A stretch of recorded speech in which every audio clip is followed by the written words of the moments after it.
अस्सलाम वालेकुम स्टूडेंट। बच्चों, आज मैं आपके लिए क्लास 9 का जो फेडरल बोर्ड का पेपर हुआ है उसका सॉल्यूशन लेके हाज़िर हुआ हूँ। तो सेक्शन बी में बच्चों हम पहले राइट साइड उसकी सोल्व करेंगे, फिर लेफ़्ट साइड सोल्व करेंगे। तो राइट साइड में हमारा जो पहला क्वेश्चन था सेक्शन बी में, compare centre of mass and centre of gravity. तो बच्चों इसकी देनी थी हमने डेफिनेशन।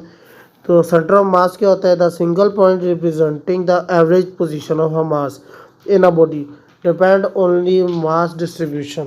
वो डिपेंड करता है ओनली मास डिस्ट्रीब्यूशन की। सेंटर ऑफ ग्रेविटी है the point where the weight gravity force of the body act depend on the gravitational field.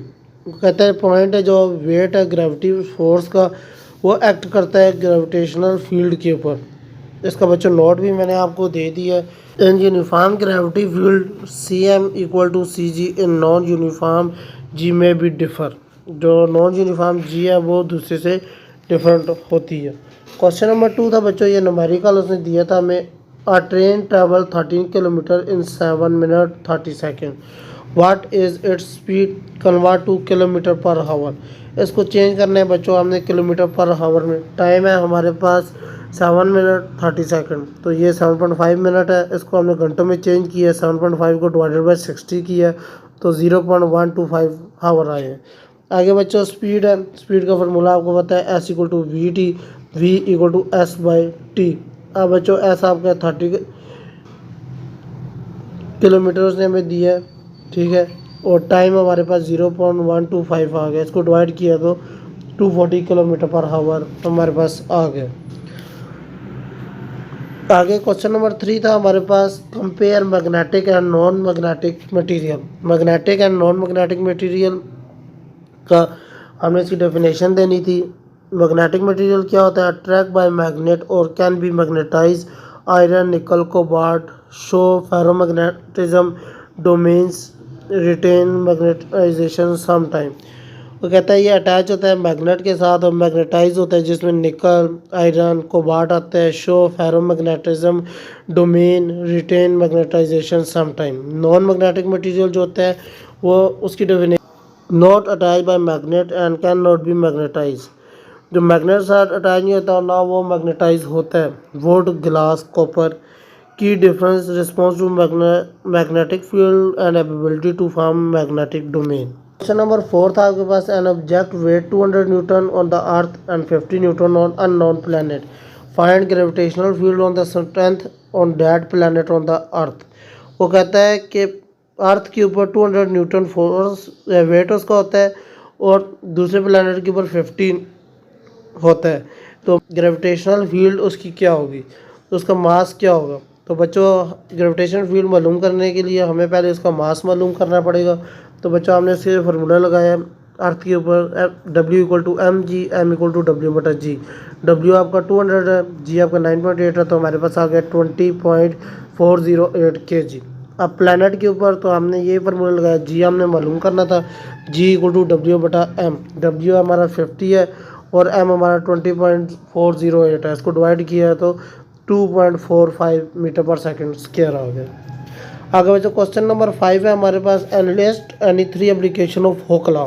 Hook law की 3 एप्लीकेशन हमने लिखनी थी।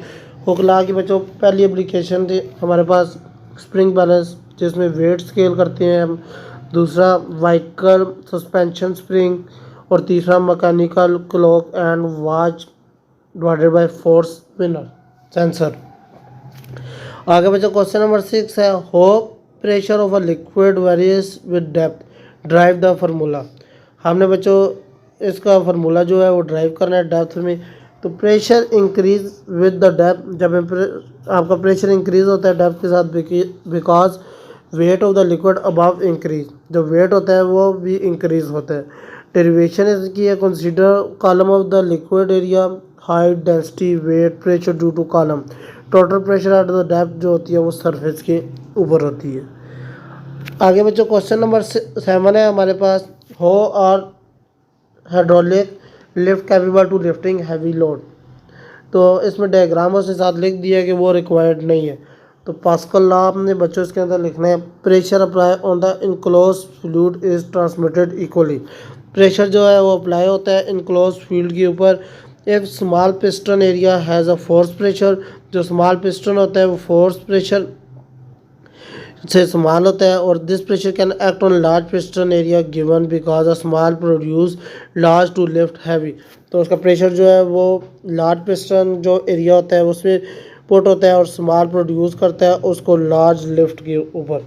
आगे बच्चों क्वेश्चन नंबर 8 है आपके पास, what is impulses how it is related to force given equation. तो बच्चों इक्वेशन इम्पल्सिस की आपने पहले डेफिनेशन देनी है, change in momentum of an object for a constant force acting during time. Impulse is equal to change in momentum.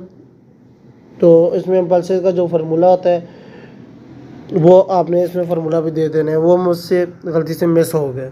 आगे question number 9 है बच्चों, working of thermocouple thermometer. Thermocouple के बारे में आपने बच्चों लिखना है। इसमें thermocouple is made of to dissimilar metal wires join at the one and.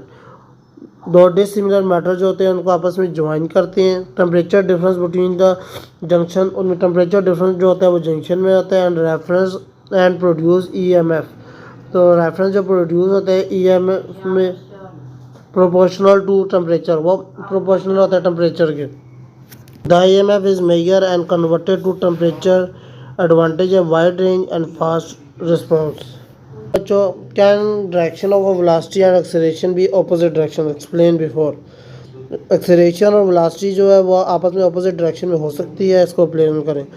Yes, when acceleration is opposite to the velocity, the object slow down. जब acceleration opposite होती है velocity से वो slow down हो जाती है। Example a car moving forward, जो car है वो forward जाती है and brakes experience acceleration toward minus x. जो उसकी जब ब्रेक लगती है एक्सलेशन माइनस एक्स होता है, वेलोसिटी उसकी पॉजिटिव हो जाती है। When acceleration is minus x causes D acceleration, तो डी एक्सलरेशन बनना शुरू हो जाती है। लास्ट क्वेश्चन था इसका राइट साइड पे हमारा, is it possible to accelerate an object without speeding up और स्लो डाउन। तो ये भी है बच्चों कि yes acceleration change of velocity, जब आप वेलोसिटी को चेंज करते हैं विच इंक्लूड डायरेक्शन, उसमें डायरेक्शन भी इंक्लूड होती है। If only direction change with magnitude, तो उसकी जो डायरेक्शन चेंज होती है वो मैग्नीट्यूड पे डिपेंड करती है। स्टे कॉन्स्टेंट एक्सेलरेशन, तो जो एक्सेलरेशन है वो कॉन्स्टेंट हो जाती है। एग्जाम्पल यूनिफॉर्म सर्कुलर मोशन, तो उसका जो सर्कुलर मोशन होता है स्पीड कॉन्स्टेंट हो जाती है, but velocity direction continuous change, तो उसकी वेलोसिटी चेंज होती रहती है। सेंटीमीटर एक्सेलरेशन में जो आप एक सर्कल के अंदर किस चीज़ को मूव ऑन कराते हैं डायरेक्टेड टूवर्ड सेंटर, तो उसके सेंटर में आ जाते हैं। साइड में आपका जो क्वेश्चन आ रहा है, what is meant by base physical quantity and drive physical quantity, give 3 example of each with the symbol and SI unit. बच्चों ये आपका चैप्टर नंबर 1 में आपका आ रहा है बेस फिजिकल क्वांटिटी है, fundamental quantity chosen as independent. अब बच्चों इसकी 3 एग्जांपल हैं, लेंथ, सिंबल और यूनिट है इसकी मीटर। अब ड्राइव क्वांटिटीज़ कौन सी होती है, जो फंडामेंटल डिपेंड नहीं, जो चूज़ होती है डिपेंडेंट पे। तो इसकी जो एग्जांपल है आपके पास वो है मास, यूनिट है किलोग्राम, टाइम की यूनिट है सेकंड। क्वेश्चन नंबर 4 है बच्चों, briefly discuss any 10 field of physics. 10 field आपने डिस्कस करनी है। मैकेनिक्स में आपका motion of body, force, energy, Newton law आ गया।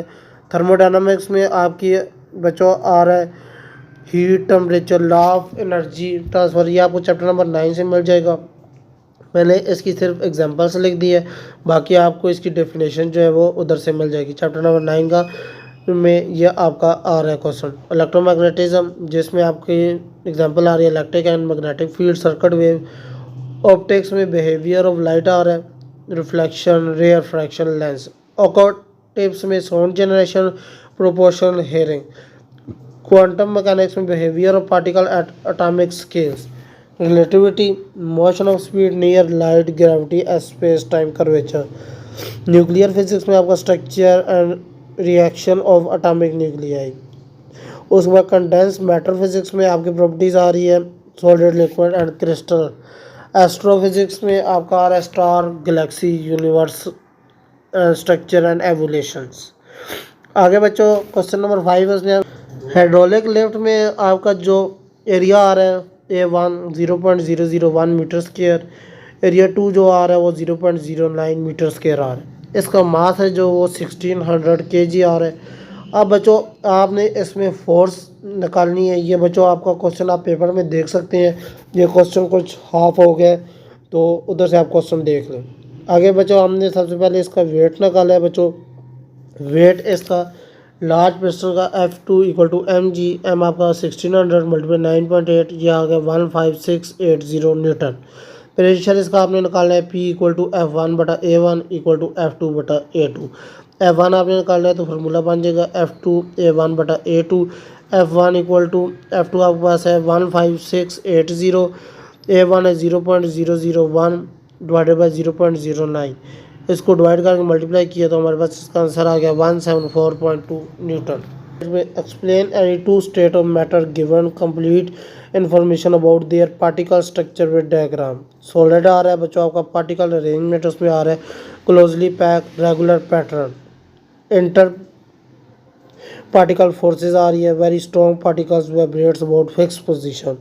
अब इसकी प्रॉपर्टीज़ आ रही है सॉलिड की, ये आपको चैप्टर नंबर 7 में से मिल जाएगा। डिफाइन शेप है, वॉल्यूम है, इंटरप्रेशन रिजिड में आ रहा है आपका। गैसेस है, particle arrangement, widely separation, random motion. Inter particles forces आ रही है आपकी negligible except during collision. Properties इसकी आ रही है, नो फिक्स शेप्स और volume, fills containers, highly compressible. ये आपका राइट साइड पे पेपर आपका कंप्लीट हो गया।